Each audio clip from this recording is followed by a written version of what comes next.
The Juncos disappeared first. I want to be precise about this because precision is all I have left. And because the report I'm writing, this report, the one you're reading or hearing, or however it reaches you, may be the last complete record of what the silence meant, so I'll be exact.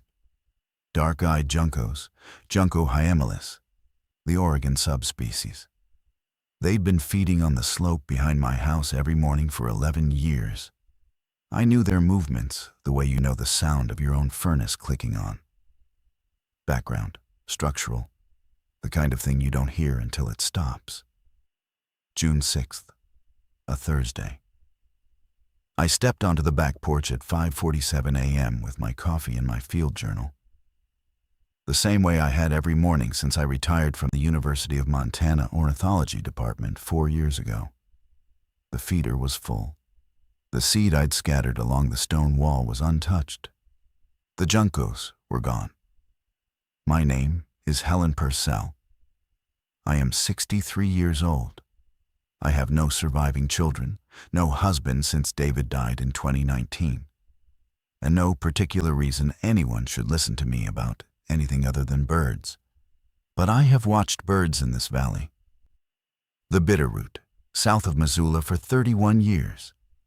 And I'm telling you, the silence that morning was not seasonal. It was not weather. It was not predatory. I have heard every version of quiet this valley produces. This was none of them. I wrote it down: time, temperature, wind speed, barometric pressure, species absent. The entry took 4 lines. I did not write "something is wrong." I wrote "total passerine absence, unexplained, raptors absent, no corvid vocalization, check again at 0700. At 7, I checked again. Nothing. The valley was acoustically dead. Not just my feeders, the entire slope. No Steller's jays screaming from the ponderosas. No red-tailed hawks circling the irrigation pivot. No meadowlarks in the hayfield across the road. I drove 2 miles to the river access where the dippers nest every year. The nest was there. The dippers were not. I want to say I felt dread. That would make a better story. What I felt was irritation, then interest, then the particular sharpening of attention that 3 decades of fieldwork trains into you. Anomaly is not emergency. Anomaly is data. You record it, you look for the mechanism, you wait for the pattern to resolve. I was still in that mode, calm, procedural, mildly excited when I drove into Darby for groceries at 8:30 and mentioned the silence to Hal Everett at the hardware store. "Birds are gone," I said. "All of them. Have you noticed?" Hal looked at me over his reading glasses. "Helen, I don't notice birds." "You'd notice this.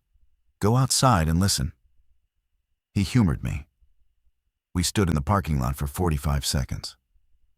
His face changed. "Huh," he said. "That is quiet." "It's not quiet," I said. "It's empty." That was 8:52 a.m., 12 hours and 8 minutes before the first confirmed case in Ravalli County. But I didn't know that yet. Nobody did. I was just a retired ornithologist standing in a hardware store parking lot, trying to explain the difference between silence and absence to a man who sold lag bolts for a living.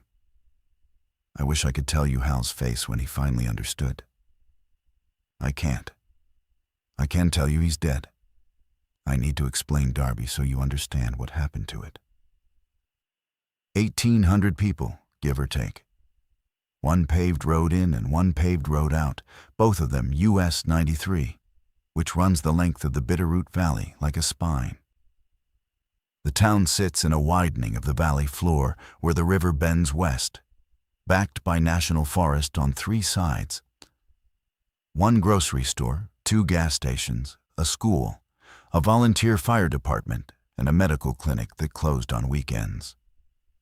The nearest hospital was 45 minutes north in Missoula. The people who live in Darby chose to live in Darby.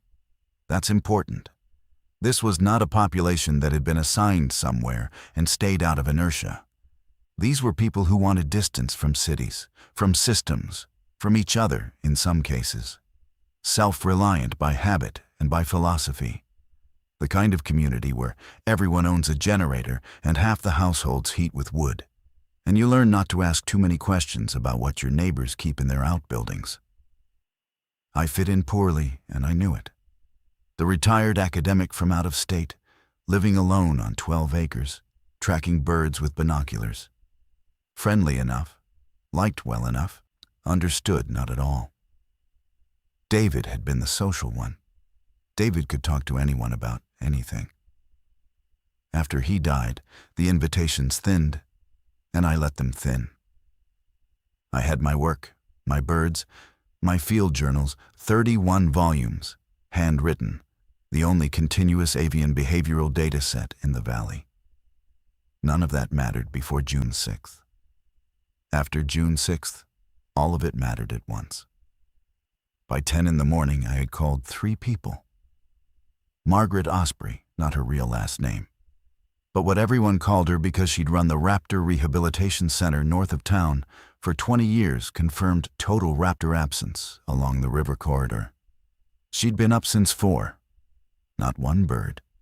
She said the hackbox juveniles she'd been conditioning for release were agitated beyond anything I've cataloged, pressing against the mesh and vocalizing in patterns she'd never recorded. I called Don Weaver at the Forest Service District office. Don was a wildlife biologist, technically retired but still volunteering on the White Bark Pine Monitoring Project. He picked up on the first ring. "Helen, the birds.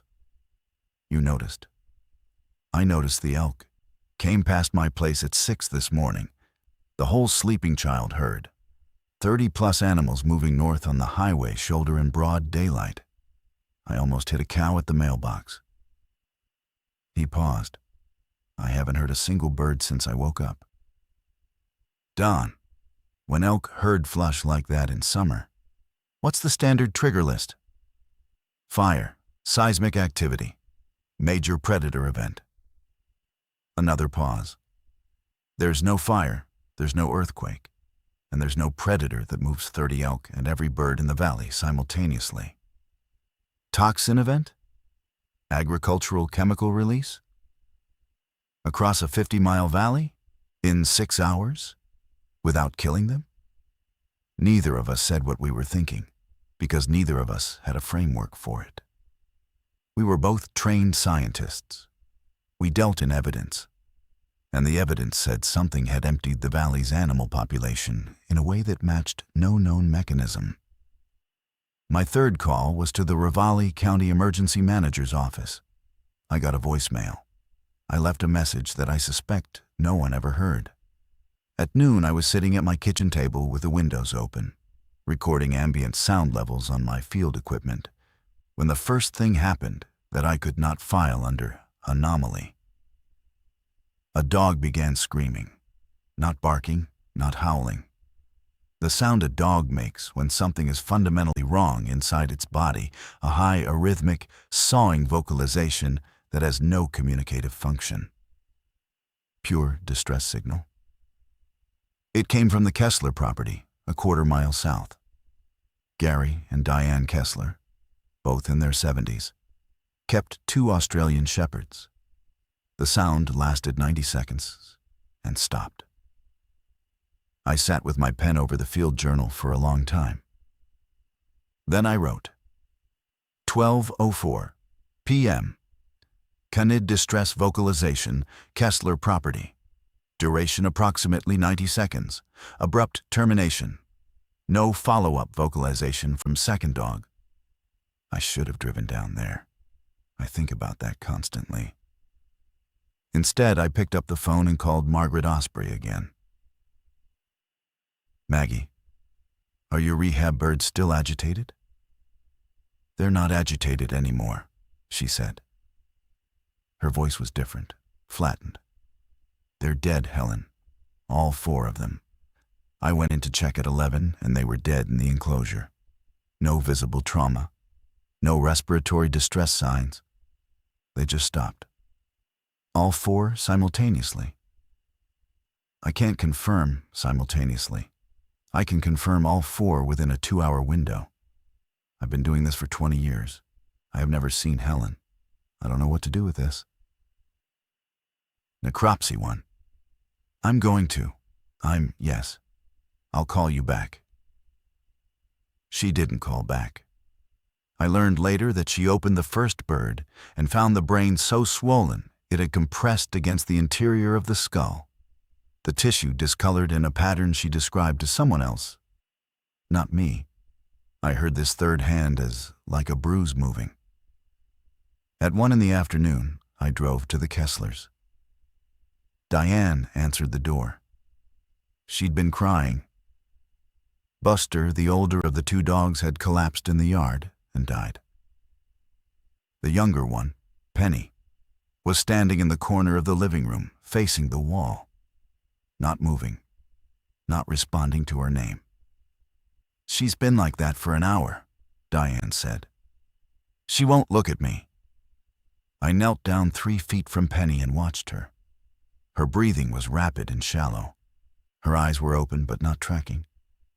A thin line of saliva hung from her lower jaw to the carpet. "Don't touch her," I said. "She's my dog, Helen." "I know. Don't touch her." I drove home and called Don Weaver. No answer. I called the county emergency line again. Voicemail again.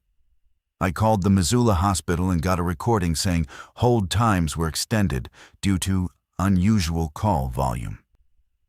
At 2:15 p.m., I sat down at my computer and did something I hadn't done in 4 years of retirement. I pulled up the USGS Wildlife Health Alert database, the CDC's Epidemic Intelligence Service Bulletin Board, and the ProMed listserv. I wasn't looking for anything specific. I was looking for anyone, anywhere, reporting what I was seeing. What I found was nothing. No alerts, no bulletins, no reports matching coordinated multi-species behavioral collapse. But the ProMed listserv had gone dark. No new posts in 36 hours. That service had not missed a single day of posting in over 20 years. I closed the laptop and looked out the window at my empty feeders and my silent valley and felt, for the first time, not anomaly interest, but the cold specific fear of a woman who understands that the absence of information is itself information. At 3 p.m, the pattern jumped. I was driving back from the Kesslers. I'd gone again. I couldn't stop myself when I saw a mule deer standing in the middle of US 93 just south of the Darby Bridge. Not crossing, standing. Cars were backed up in both directions, 4 or 5 deep, honking. The deer didn't move. It stood with its head lowered, not in a feeding posture, but in something I can only describe as a listening posture. Ears forward, completely rigid. I pulled over and got out. Tom Aldrich from the gas station was standing on the shoulder with his arms crossed. "Been there 10 minutes, he said. "Won't move. Don't approach it." Wasn't planning on it. Something wrong with its eyes. I looked through my binoculars. The deer's pupils were blown fully dilated in direct afternoon sunlight. The nictitating membranes were partially extended, giving the eyes a glazed, milky quality. Its jaw was working in a rhythmic lateral motion, like chewing, but there was nothing in its mouth. As I watched, the deer's right foreleg buckled. It caught itself, stood, and resumed the rigid posture. Then the left hind leg buckled. It recovered again. The cycle repeated: collapse, recovery, collapse, mechanical and rhythmic, like a machine running a diagnostic sequence on failing components. "Tom, get back in your truck." "It's a deer, Helen." "Get back in your truck and close the windows." He looked at me the way people in Darby sometimes looked at me tolerant, mildly amused by the professor lady telling them what to do. But something in my voice or my face moved him. Because he went. Most of the others went too. The ones who didn't, I counted 3 who stayed on the road's shoulder, phones raised, recording I couldn't do anything about. The deer fell for the last time at 3:11 p.m. It didn't die. It lay on the asphalt, with its legs cycling in that same mechanical pattern. Head craning upward at an angle that suggested the neck muscles were contracting independently of any voluntary signal. A sound came from its throat, not any vocalization in my 31 years of surveyed observation. A grinding, aspirated rattle that I recognized, with a jolt that almost dropped me, as structurally identical to the sound Penny the Australian shepherd had been making when I left the Kessler's house. I got in my truck and drove directly to Don Weaver's cabin on Sleeping Child Road. He wasn't there.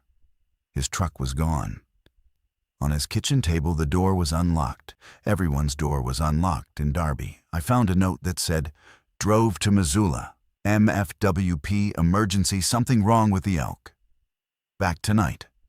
He didn't come back tonight. He didn't come back.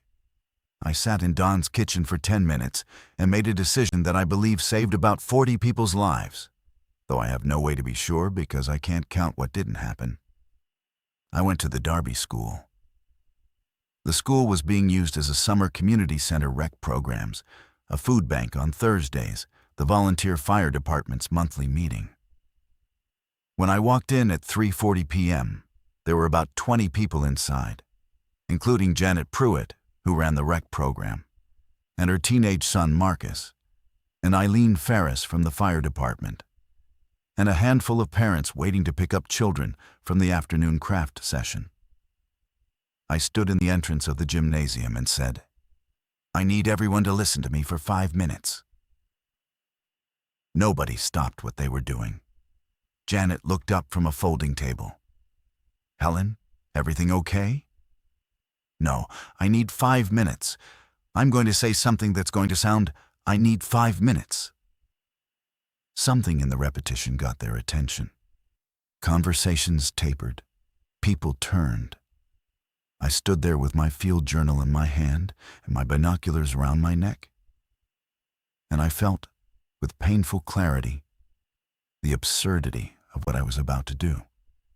A 63-year-old woman in hiking boots, holding a notebook full of bird observations, about to tell a room full of capable mountain people that she believed the animal kingdom was collapsing, in a sequence that might not stop at animals. I told them what I'd observed. In order, precisely: passerine absence at dawn, total avian disappearance by mid-morning, elk herd displacement, raptor death with neurological indicators, canine behavioral collapse and death, cervid neurological failure on the highway, the structural similarity of the terminal vocalizations across species.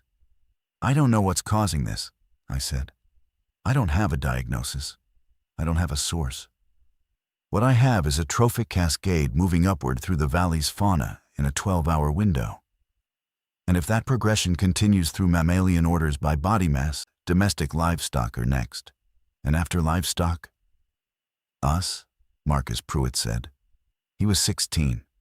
He said it without drama, just tracking the logic. "I don't know," I said. "I don't know. But I think we should behave as though it might be. And I think the time to make decisions is right now, not tonight." The room was quiet. Not the stunned silence of disbelief. Something worse.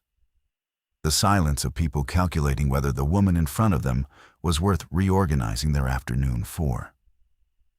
Eileen Ferris was the one who broke it. She was 54, built like a railroad tie, 20 years on the volunteer fire crew, and she had exactly no patience for indecision. "What are you suggesting, Helen, specifically?" "I'm suggesting we consolidate. Pick a building, stock it, close the doors, and stay together tonight. If I'm wrong, we've lost one evening. If I'm right and we're spread across 10 miles of valley floor in individual houses. The school, Eileen said. This building. It's central. It's got a commercial kitchen, backup generator, and the fire department's cache is in the storage building out back. What else? And that was it. Not because everyone believed me. Half the room looked skeptical, some openly annoyed. But Eileen had moved to logistics, and in a town like Derby, logistics were gravity. People began making phone calls. Janet started inventorying the kitchen. Marcus, without being asked, walked to the back of the gymnasium and began pulling folding cots from the storage closet. I stood in the center of the room and felt something I had not expected. Not relief, obligation. These people were reorganizing their evening because of my observations. And if I was wrong, if this was a freak atmospheric event, a chemical spill, anything with a mundane mechanism, I would become the woman who panicked a town. The retired professor who saw the end of the world in a missing bird. That was the trade. I made it. By 6 in the evening, 37 people were inside the school. Eileen had organized the fire cache, axes, medical kit, portable radio, tarps, water jugs. Janet had the kitchen producing coffee and sandwiches. People had brought coolers, blankets, dogs. There were 4 dogs in the gymnasium, which would become relevant very soon. The mood was somewhere between town picnic and anxious indulgence. People were going along with it. Some because they trusted Eileen. Some because the silence outside was genuinely unnerving once you listened for it. Some because they had nowhere better to be on a Thursday evening. I was standing at the window in the front hallway when Marcus came and stood beside me. Dr. Purcell, Marcus. The 3 guys who were filming the deer on the highway. One of them was my friend Cody's older brother, Jake. Jake posted the video. It's got like 40,000 views already. Is there a comment section? Yeah. People from other places are saying the same thing. Birds gone, animals acting wrong. There's a video from Spokane of a dog attacking, like not normal aggression, wrong. He held out his phone. I watched the Spokane video. A golden retriever, mid-seizure, launching at a person on a sidewalk. The body mechanics were identical to what I'd seen in the deer, the cycling limbs, the aspirated vocalization, the blown pupils. Then the video cut to a hospital emergency room entrance, the camera shaky and distant.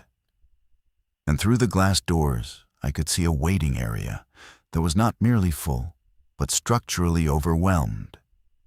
People on the floor, and what I initially took for a fight between 2 patients that, on second viewing, was not a fight. When was this posted? I asked. 2 hours ago, but there's newer ones. From Portland. From Boise. He scrolled. This one's from Bozeman. It's from like 40 minutes ago. Bozeman was 4 hours northeast. Spokane was 5 hours northwest. Boise was 6 hours southwest. Whatever I was watching had already happened in a rough circle around us, in population centers, hours ago. Darby's isolation hadn't protected it. Darby's isolation had merely delayed the information. Marcus, I need you to keep watching these. Can you do that? Can you sit at a table and track what's being posted and when and from where, and tell me if you see a pattern in the timing? Yeah, I can do that. He sat at a cafeteria table with 2 phones, his and one borrowed from his mother, and began building a timeline that would become the only local record of the outbreak spread across the inland Northwest. He was 16. He was methodical and fast. He did not know that what he was doing was important, only that I'd asked. At 7 p.m., the phone stopped working. Not a gradual degradation, a cutoff. Cell service dropped. Data connections failed. and the school's landline produced a fast, busy signal that cycled 3 times and went to static. Eileen came to find me. Her face had changed. The logistical confidence was still there, but underneath it was something I recognized from my own reflection that morning. The awareness that absence is information. Helen, tell me what you think is actually happening. I think a pathogen is moving through mammalian species in ascending neurological complexity. I think it reached human population centers 6 to 12 hours before we noticed it in our birds. I think the birds were the last signal, not the first. And I think by the time I was standing in Hal's parking lot this morning, it was already too late for most of the country. She absorbed this without visible change. Can you prove any of that? No. Are you guessing? I'm extrapolating from a data set of approximately 60 field observations, a trophic progression model, and 31 years of behavioral ecology. So, educated guessing. Yes. She nodded once. Then we treat it as real until it proves false. What do we do about the dogs? The dogs answered her question before I could. At 7:22 p.m., less than 20 minutes after the phones died, a border collie named Stitches belonging to the Marquardt family, 4-year-old dog, healthy, vaccinated, no behavioral history, went rigid in the middle of the gymnasium floor. The posture was identical to the deer on the highway. Head lowered, eyes dilated, jaw working in lateral repetition. Lily Marquardt, 9 years old, was sitting cross-legged 3 feet away making a friendship bracelet. She looked up and said, "Mom, Stitches is being weird." Rachel Marquardt reached for the dog. I was across the room. I shouted, "Don't touch it," at a volume that stopped every conversation in the gymnasium. 36 people turned to look at me. Rachel froze with her hand extended. "Get Lily away from the dog, now, slowly." Rachel pulled Lily backward. Stitches did not react. The dog remained rigid for another 10 seconds, then began the cycling collapse I'd now seen in 3 species. Front legs buckled. Recovery. Hind legs buckled. Recovery. The aspirated grinding vocalization started quiet at first, then building until it filled the gymnasium's acoustics with a sound that made several people cover their ears. "Eileen, all dogs out. Now, all of them." To her immense credit, Eileen didn't ask why. She pointed at the 3 other dog owners. "You, and you. Leash them, back door, now." And within 2 minutes, 4 dogs were being walked toward the rear exit of the school. Stitches was not among them. Stitches was on the gymnasium floor, no longer cycling but seizing in a continuous whole-body tremor. Foam had appeared at the mouth. The eyes, when I forced myself to look, were no longer glassy. They were active, tracking. The head moved with a fluidity that contradicted the seizing body, scanning the room with a mechanical attentiveness that I recognized from every prey-tracking behavior study I had ever read. The dog was mapping the room. "Everyone behind the bleachers," I said. "Now." People moved. Not all of them. Gary Winslow, who'd arrived at 5 with a cooler of beer and the posture of a man tolerating his wife's paranoia, crossed his arms and said, "It's a sick dog, Helen, not a..." Stitches stopped seizing. The transition was instantaneous. One frame, a convulsing animal on its side. The next, a dog on its feet, balanced, facing Gary Winslow, with a body carriage I had never seen in a domestic canine. The hind legs were bent too far forward. The head was cocked at an angle that exceeded normal cervical range. The breathing had stopped entirely. I don't mean slowed. I mean the rib cage had stopped moving. Gary uncrossed his arms. "Get behind the bleachers," I said. He went. Marcus Pruitt, 16, 140 pounds, not a fighter, not an athlete. Nothing but a kid who had been tracking videos for 4 hours, picked up a metal folding chair, and stood between the dog and the rest of the room. He held the chair the way someone holds a chair when they've never used one as a weapon and are figuring it out in real time. Stitches charged. Not a dog's lunge. Dogs have a biomechanical preamble, a shifting of weight, a telegraphed launch. This was linear, point to point, like a projectile. Marcus got the chair between himself and the dog, and the impact sent him backward into the bleacher frame, with a sound I can still hear. The chair bent. Marcus held on. Eileen appeared from somewhere with a fire axe. I don't need to describe what happened next. You can extrapolate. The dog is dead. Marcus had 4 puncture wounds on his left forearm that went to the bone. The gymnasium was silent, except for Lily Markwart crying and the sound of Rachel trying not to cry, louder than her daughter. The 3 remaining dogs were in the parking lot. We could hear them. They'd already started the vocalization. "Nobody opens that door," I said.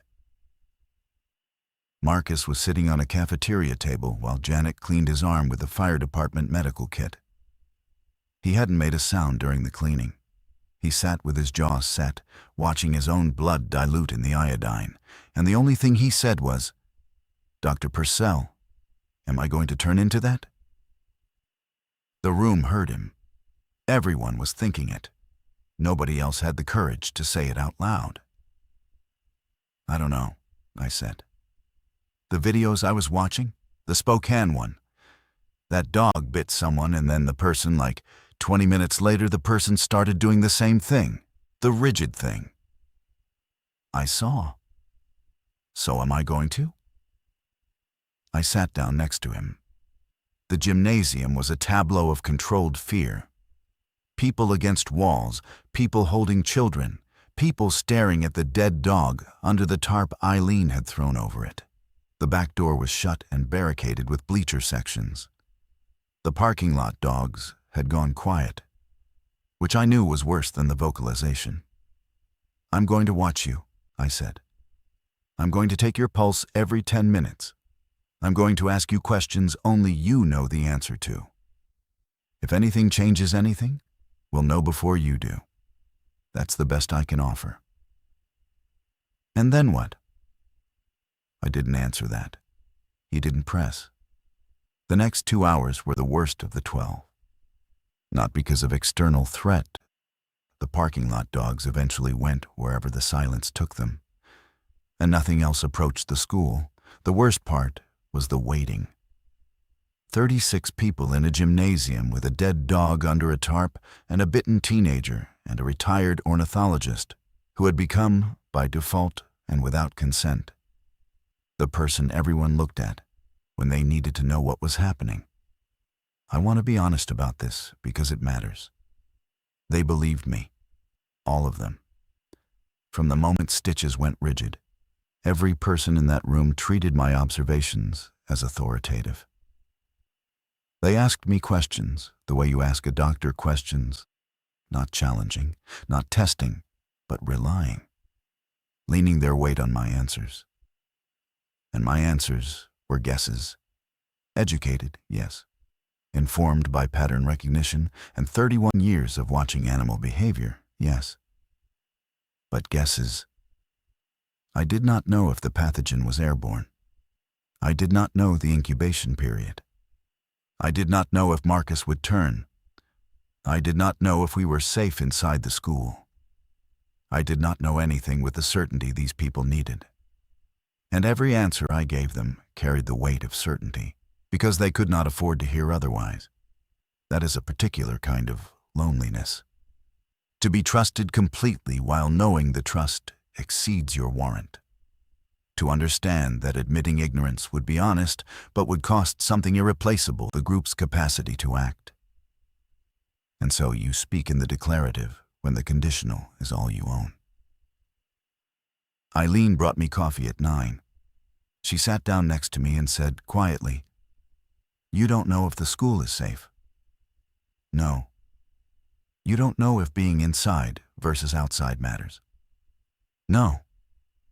What do you actually know? It moves through species in a neurological progression. Birds first, then small mammals, then large mammals, then likely us. Transmission appears to involve fluid contact, but I can't rule out aerosol.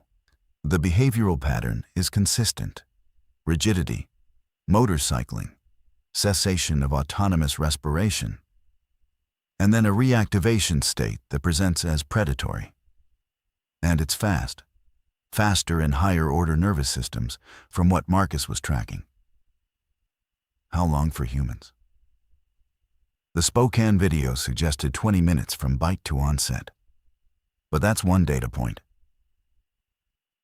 She looked at Marcus, who was sitting at his table with his bandaged arm, scrolling through his timeline notes with his good hand. "It's been 90 minutes, she said. "I know." "He looks fine." "I know." "Is that good?"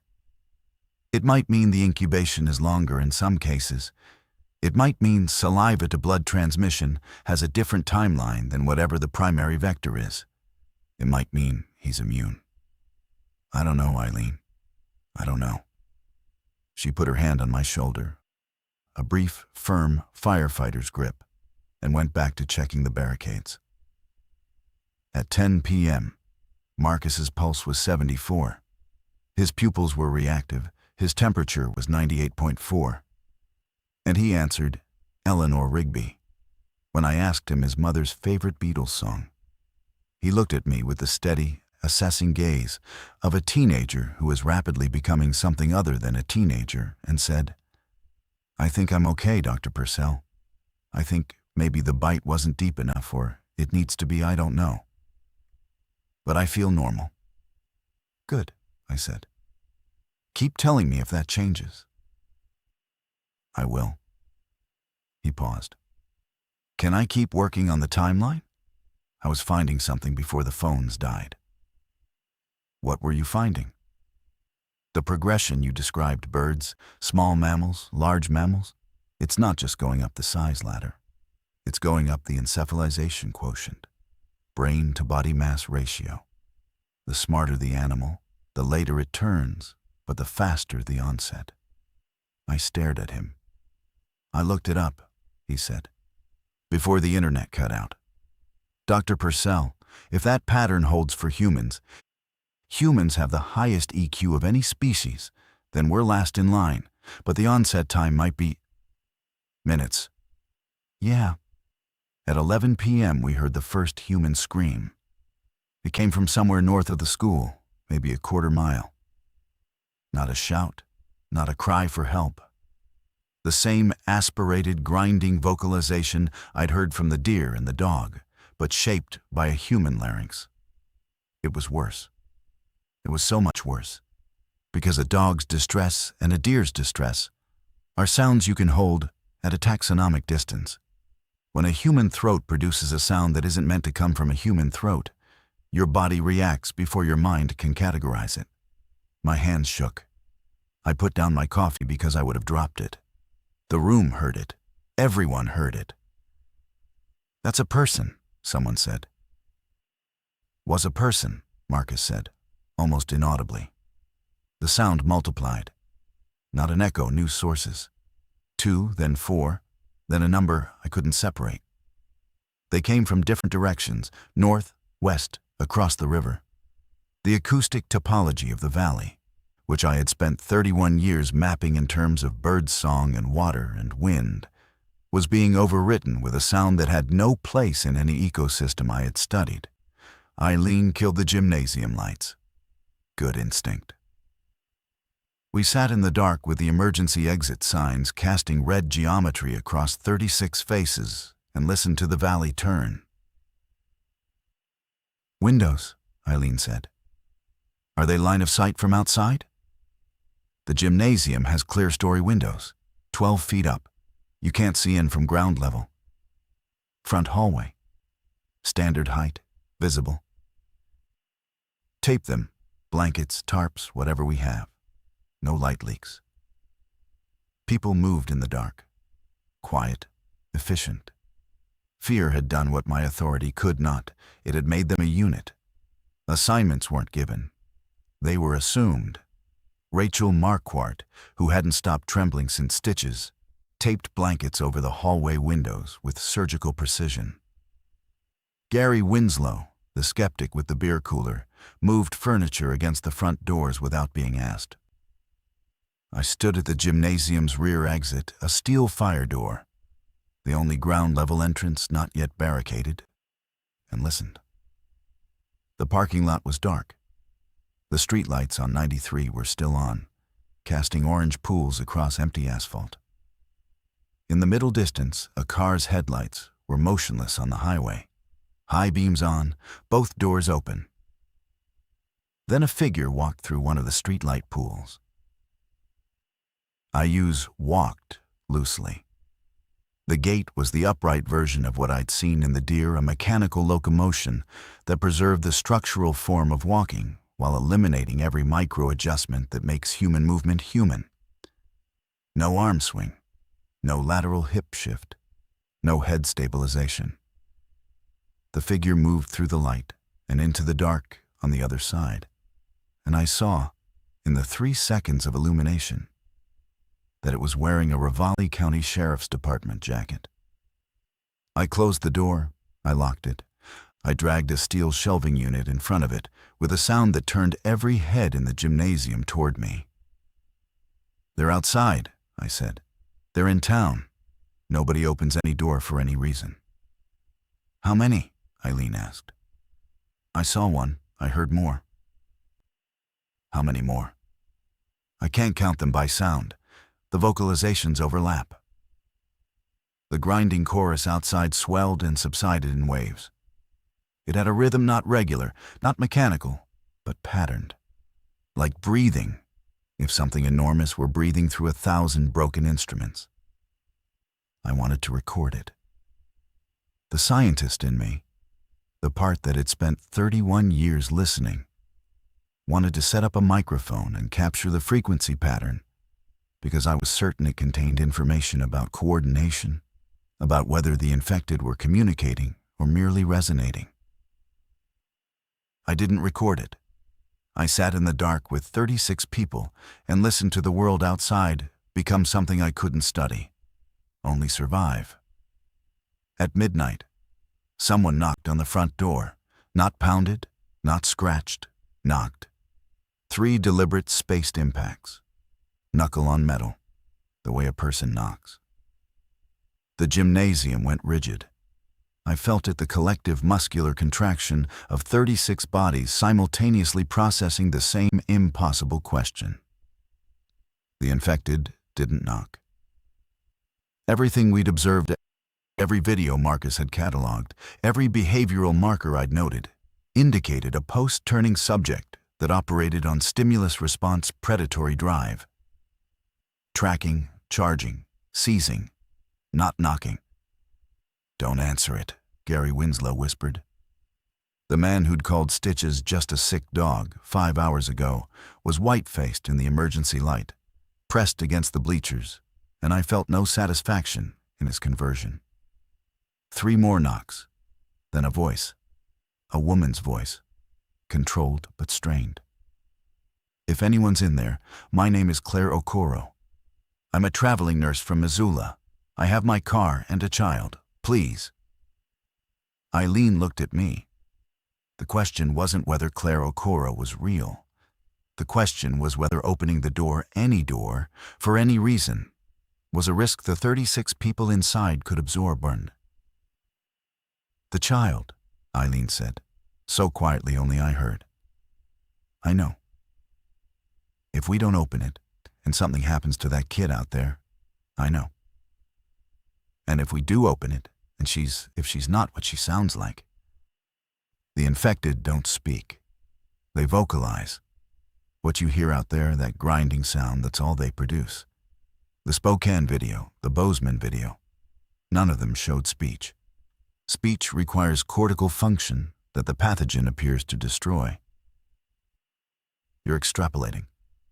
"Yes, From 10 hours of data. Yes. She closed her eyes for 1 second. When she opened them, the decision was made. Gary, Tom, Marcus, you three on the door. Open it fast. Get them in. Close it. Helen, you watch whoever comes through that door. Anything wrong, anything at all, you tell me. They opened the door. Claire Okoro came through at a dead run, with a 4-year-old clutched to her chest. She was wearing scrubs. Her car was visible in the parking lot, engine still running, headlights cutting 2 bright columns through the dark that I desperately wanted extinguished. Behind her, in the headlight beams, I could see figures at the far edge of the lot. 3 of them, standing in that rigid, head-lowered posture, not approaching, observing. Tom slammed the door. Gary threw the bolt. Marcus shoved the furniture back. Claire stood in the gymnasium, breathing in ragged pulls, the child's face buried in her neck. She looked at me at the binoculars, the field journal, the bearing of a person who had been giving orders, and said, "You're in charge?" "No, I'm the one who saw it coming. That woman is in charge." I pointed at Eileen. "I left Missoula 6 hours ago. St. Patrick's is gone. The whole city it's gone. I had a patient who turned on the ward. I took her son. His mother, I couldn't." "Sit down," Eileen said. "Drink water. Tell us what you saw when you can." Claire sat. The child, a boy, I learned later his name was James, did not release his grip on her neck. His eyes were open, watching the room with an absolute alertness that no 4-year-old should possess. "He hasn't spoken since we left the hospital," Claire said. "He saw what happened to his mother. He saw all of it." I knelt in front of James and held out my hand. Not to shake, just to offer. A palm, open, at his eye level. He studied it with a focus I recognized. The focus of a creature assessing threat. Then he reached out and put his hand on mine. His skin was warm. His pulse, when I pressed gently against his wrist, was fast but rhythmic. His pupils contracted normally when I shifted to put my back to the light. "He's okay," I said. Not to Claire, to myself. Testing the words against my ability to believe them. Claire's account of Missoula was the first coherent first-hand report we received, and I'm going to relay it briefly because the details matter less than the timeline. The hospital began receiving unusual neurological cases at approximately noon, 6 hours after I noticed the birds. Patients presented with sudden onset rigidity, pupillary dilation, and loss of speech. By 2 p.m., the emergency department was overrun. By 4, the first turn patient attacked a nurse. By 5, the hospital was no longer functional as a treatment facility. Claire, working the ICU on the 4th floor, barricaded herself in a supply room with 3 other staff members and James, whose mother, a patient named Amara Okoro, no relation. The shared surname was coincidence had turned in the room Claire was monitoring. She drove south on 93 because north was already impassable. She saw what she described as hundreds of infected on the highway shoulders, moving without apparent direction, responding to sound and light. Her headlights drew them. She drove with her lights off for 40 miles, navigating by moonlight and memory, and arrived in Darby at midnight to find a town that appeared abandoned except for the school, which showed no light but whose parking lot contained vehicles that suggested occupation. "How did you know to knock?" I asked. The door was barricaded from the inside. Barricades mean living people. Claire Okoro was 31, calm under pressure, and possessed a clinical vocabulary that immediately became our most valuable asset. She could describe what she'd seen in the hospital with diagnostic precision. The progression she'd witnessed: rigidity, motorcycling, respiratory cessation, reactivation, matched my animal observations with terrifying fidelity. The reactivated patients, I said. Describe their behavior. Predatory, not random targeted. They went for the nearest person, ignored obstacles, and did not respond to pain stimuli. I watched a reactivated patient walk through a glass partition without slowing down. The lacerations were catastrophic. It didn't notice. Vocalization? The grinding sound. Continuous. They all produced it. In the stairwell, when there were multiple, it synchronized. Like they were resonating, I said. Yes. Marcus had been listening from his table. He held up his bandaged arm. I got bit. 90 minutes ago. Border collie. Deep puncture wounds. Claire looked at his arm, then at me, then at his arm again. She stood up, crossed the room, and examined the wounds with a professional gentleness that made Janet Pruitt start crying silently in the corner. Onset in the Spokane video was about 20 minutes, Marcus said. It's been about 4 hours for me. Claire unwrapped the bandage, studied the punctures, rewrapped them. The tissue isn't inflamed beyond what I'd expect from a standard bite wound.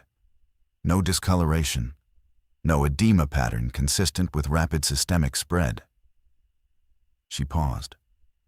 I don't know what that means. It might mean you're resistant. It might mean the canine strain doesn't transfer to humans the same way. It might mean nothing. Dr. Purcell said she'd watch me. Then she and I will both watch you. Marcus nodded and went back to his notes. Claire sat down beside me and said very quietly, "If he turns, what's your plan?" Eileen has an axe. That's not a plan. It's the only one I have. You need a better one. If he turns in a closed room with 37 people, I know. He should be isolated, separate room, someone watching through a window. She was right. I knew she was right. I also knew that telling a 16-year-old boy who had just saved the room with a folding chair that he needed to be quarantined alone in a classroom was a thing I was not sure I could do. I did it. I walked to Marcus's table and I told him. His face went through something I will carry for the rest of my life, a flicker of fear, then understanding, then the worst one. Acceptance that arrived too fast, as if he'd already done the math. Okay, he said. He picked up his notes. Can I have a window so someone can see me? We put him in the science classroom off the main hallway. It had an interior window to the corridor. Janet taped a note to the glass that said, "I love you," and sat on the hallway floor facing him. Claire checked his vitals every 30 minutes through the open transom. Marcus sat at a student desk and continued organizing his timeline by flashlight. At 2 a.m., he was still Marcus. At 3 a.m., he was still Marcus. At 4 a.m., he fell asleep at the desk with his head on his uninjured arm and his notes spread across the desk like a student who'd studied too late. And Claire took his pulse through the transom without waking him. 72, she said. Steady. I let out a breath I may have been holding for 6 hours. Dawn came without color. A gray diffusion of light through the taped windows that didn't announce itself. It just accumulated, the way grief does, until you realize the room is visible and you can see everyone's face, and every face is older than it was 12 hours ago. The vocalizations outside had subsided around 4 a.m. Not stopped, subsided. The grinding chorus thinned to isolated, intermittent bursts, and by 5, it was possible to hear, through the walls, a silence that was not the same silence I'd noticed 24 hours earlier. Yesterday's silence was an absence, the missing frequency of bird song. This silence was a presence. the acoustic signature of a landscape occupied by things that did not need to call to each other. Eileen had slept in shifts 2 hours at midnight, 2 hours at 4, both times sitting upright with the axe across her knees. She came to find me at 6, when the light was strong enough to see the parking lot through a crack in the taped windows. "Report," she said. "Marcus is asleep. Vitals stable. Claire checked at 5:30. No signs of onset. Outside? I counted 7 visible in the lot at 3 a.m. As of 5, I count 2. They're in the shade under the awning by the front entrance, not moving. The others dispersed." "Dispersed where?" "I don't know. They moved out of my sight line between 3:15 and 4. She looked through the crack. The 2 figures under the awning were standing in the posture I'd now seen in 4 species, head lowered, arms at sides, that rigid stillness that had nothing to do with rest. They were facing the building, not the door, the wall, standing as if they could feel the vibration of 37 people breathing on the other side of the masonry. "Are they dormant?" Eileen asked. "I don't think dormant is the right word. I think they're conserving. The predatory behavior is stimulus-driven sound, light, movement. Without stimuli, they default to stillness. But they don't leave. They stay near the last stimulus source. So they know we're here. They responded to something that told them we're here. Whether that constitutes knowing." "Helen, practical answers." "Yes, they know we're here." "Can we wait them out?" "I don't think so. Their behavior doesn't show metabolic decline. No staggering, no weakening. Whatever is running them doesn't appear to tire." Eileen absorbed this. She was the most adaptable human being I had ever watched in action, not because she was unafraid, but because she processed fear into tasks faster than anyone I'd known. "Then we can't stay," she said. "We have food for maybe 2 days, water for 1 if we're careful. The generator has fuel for 4 hours. And we have 37 people, including a 4-year-old and a teenager in quarantine." "Where would we go?" "Forest, upslope. The fire lookout on Ward Mountain, it's decommissioned but structurally sound. 7 miles on trail, 4,000 feet of elevation gain. I've been up there a dozen times." "With 37 people, including a child and elderly residents?" "Not all 37. The ones who can make the climb. The ones who can't, they stay here with supplies and a barricade." I heard what she was saying. The triage, the division, the unspoken mathematics of who walks and who stays. "I won't make that list," I said. "I'm not asking you to make the list. I'm asking you to tell me, does elevation matter? You're the one who's been watching the animal behavior. The elk moved north, but they also moved uphill. The birds vanished, but they vanished from the valley floor first. Is there an elevation gradient?" I thought about it. The Junco's gone from my feeder at 5,200 feet. The Dipper's gone from the river at 3,800 feet. Margaret's raptors dead in enclosures at 4,200 feet. The elk had moved uphill. The deer had collapsed on the valley floor. "It's not conclusive," I said. "But the pattern is consistent with a valley floor first progression. Higher elevation species disappeared later. The elk's instinct was to climb." Good enough. We planned for the lookout. We left at 7 a.m. Not 37 people, 29. 8 chose to stay. 3 who couldn't make the climb physically, 2 who refused to leave their vehicles, and 3, including Gary Winslow, who believed the school was safer than the open forest. I argued with no one. The time for argument was 24 hours ago, when the birds went silent and the mechanism was still invisible. Now the mechanism was standing under the awning outside, and every person in the room had the information they needed to decide. Claire carried James on her back in a frame pack borrowed from someone's car. Marcus walked under his own power, arm rebandaged, notes folded into his jacket pocket. Eileen led with the axe. I walked near the rear because I was the slowest and because someone needed to watch behind us. The exit strategy was Eileen's. Out the gymnasium south-facing emergency exit, across the athletic field, through the gap in the fence that every kid in Derby knew about, and into the Forest Service trail system that climbed the east face of Ward Mountain. The two infected under the awning were on the north side. We'd have the building between us and them for the first 200 yards. It almost worked cleanly. We were halfway across the athletic field, 29 people moving in a ragged column, quiet, fast, the grass wet with dew, when a truck horn sounded on the highway. Someone leaving, someone arriving, someone leaning on their horn in panic or confusion. The sound carried across the still valley air like a cannon shot. The two under the awning came around the building's corner at a run. I have described the gate before. I will not describe it again.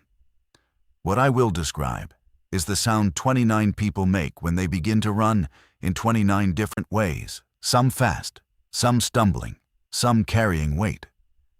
One carrying a child across a wet field toward a fence gap that's 3 feet wide.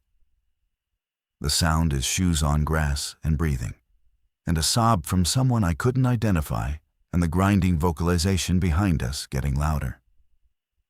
And Marcus, next to me, saying, "Fence, go, I'm right behind you." We made the fence, all of us. The gap funneled us into single file, which cost time, but the infected, 2 of them, only 2 reached the field, and then did something I had not anticipated. They stopped at the tree line. They stood at the edge of the forest and did not enter. We kept moving. We didn't discuss it. We climbed. 2 hours up the trail, when the school was invisible below us and the air was thinner and cooler and the ponderosas had given way to Douglas fir, I stopped and listened. Nothing. No grinding vocalization, no footsteps, no bird song either. The silence extended this high, the absence was total, but the predatory sounds were gone. They didn't follow, Marcus said. He was breathing hard, his injured arm pressed against his stomach, his face white. They stopped at the trees. I saw. Why?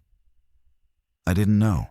I had a hypothesis, something about the pathogen's environmental parameters, a temperature or humidity or UV threshold that made open forest inhospitable, but I had been wrong enough times in the past 24 hours to recognize the shape of a guess I wanted to be true. I don't know yet, I said. He nodded. Acceptable answer from a scientist. From an oracle, it would have been devastating. But Marcus had never treated me as an oracle. He'd treated me as a colleague. At 16, carrying a wound that should have killed him and data that might outlive us both, he was the closest thing I had to a peer. The Ward Mountain Lookout was a 14 by 14-foot glass cabin on steel stilts, accessible by a staircase with a removable lower section. Eileen pulled the section up behind the last climber like a drawbridge. 29 people could not fit inside. We didn't try. The cabin became command post and medical station. The flat area at the base of the stilts became camp. Water came from a spring Eileen knew about 300 yards downslope. Food was what we carried. On the first evening, I sat in the lookout with my field journal open to a blank page and tried to write what I knew. The entry took 11 pages. Species by species behavioral chronology, environmental parameters, transmission hypotheses, Marcus's encephalization quotient theory, Claire's clinical observations from Missoula. The forest line avoidance behavior. Everything. When I finished, Claire read it over my shoulder. "This is a case report," she said. "It's a field note. It's the only one that starts at the beginning. Every other account I've heard on the car radio before it cut out from the other patients at St. Pat's starts in the middle. After the bites, after the chaos. You started with the birds." "I started with the birds because I'm an ornithologist. I noticed what I was trained to notice." "And you were right." "I was approximately right. There's a difference. I identified the pattern, but I don't understand the mechanism. I told those people in the school that we might be next in the trophic progression, and I was correct. But I was correct the way a weather vane is correct. I pointed in the direction the wind was already blowing. I didn't generate the prediction. I read the symptoms and told people in time to move. Some of them. 8 people stayed in the school. I think about them the way I think about my entry at 12:04 p.m. Canid distress vocalization, Kessler property, when I should have driven down the road and checked on Diane. The things I recorded instead of acting on. The observations I made instead of interventions. Claire took my hand. Her grip was nothing like Eileen's firefighter compression. It was the grip of someone who had carried a stranger's child out of a hospital that was eating itself alive and driven 40 miles in the dark without headlights. Warm, steady, earned. "You're writing this like it's your last entry," she said. "It might be." "It's not. You don't know that. I know Marcus is still Marcus. I know those things didn't follow us into the trees. I know we have 29 people, clean water, and a nurse. That's a start. And an ornithologist. Especially an ornithologist." Marcus knocked on the lookout's trap door. Eileen opened it. He climbed in with his notes and spread them across the firefinder map table and said, "Dr. Purcell, I want to test something." "I'm listening." "My EQ theory. If the pathogen follows encephalization quotient, then the order should have been birds, rodents, rabbits, cats, dogs, pigs, horses, primates, humans. We saw birds, then dogs, then the deer on the highway deer have a lower EQ than dogs, which breaks the sequence, unless it's not strictly EQ, unless it's a combination of EQ and population density. Urban animals, dogs.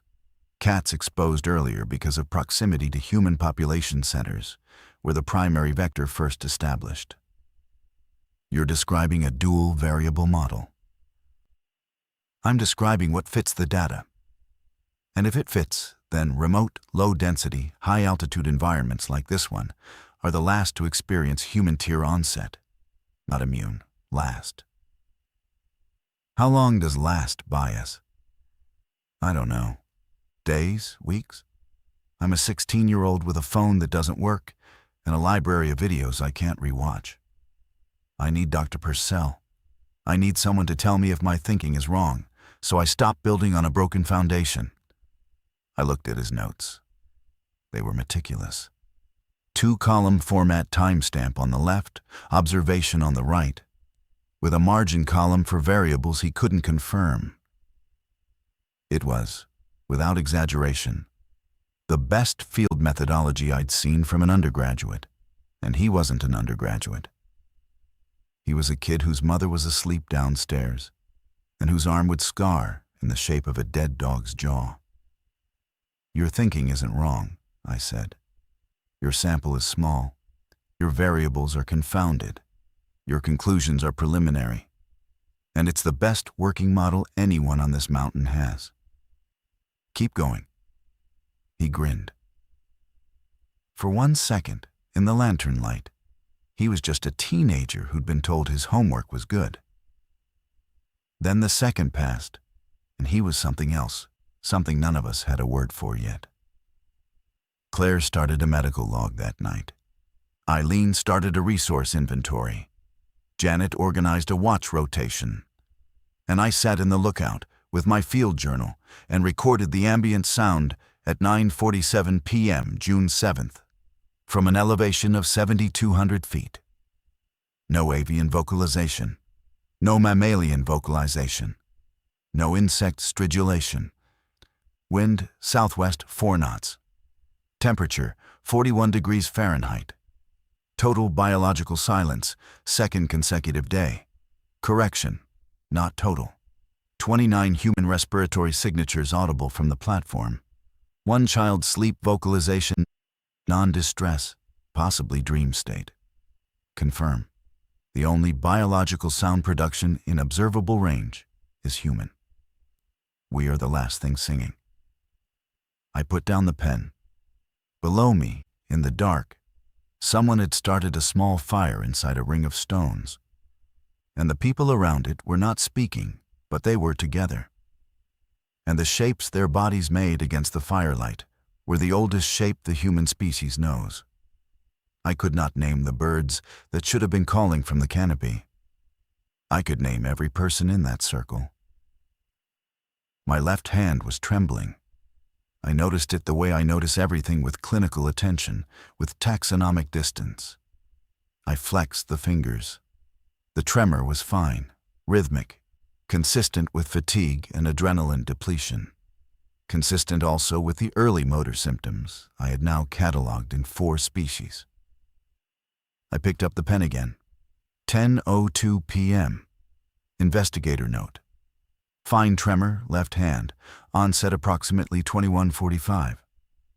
Etiology uncertain. Differential, fatigue, stress response, cold exposure, or early-stage neurological involvement consistent with observed trophic progression pathogen. Monitoring. Will report to CO Coro at next check-in. If subsequent entries show deterioration in handwriting, sentence structure, or observational coherence, the reader should treat this document as a complete field record through the final lucid entry and disregard any content produced after cognitive decline becomes apparent.